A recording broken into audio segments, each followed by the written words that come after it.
Anti-Kremlin activist Aleksei Navalny has been banned from leaving the Russian city of Kirov until his politically charged case is decided there.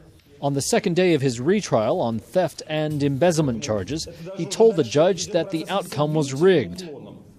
Ваша честь, я считаю, что в настоящий момент суд окончательно устранился даже от попыток провести справедливое судебное разбирательство. Это смешно. Адвокатские запросы отправлялись многократно, на них просто не отвечают. Эти документы скрывают и скрывают для того, чтобы не раскрылась правда по этому делу. Вы сейчас полностью встали на сторону обвинения, лишили нас любой и последней возможности защиты.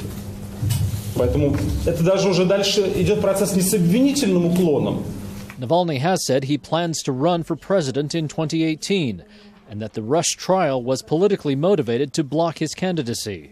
The Kirov court first convicted him of the charges in 2013. But Russia's Supreme Court threw out the conviction after the European Court of Human Rights ruled that Russia had violated Navalny's right to a fair trial.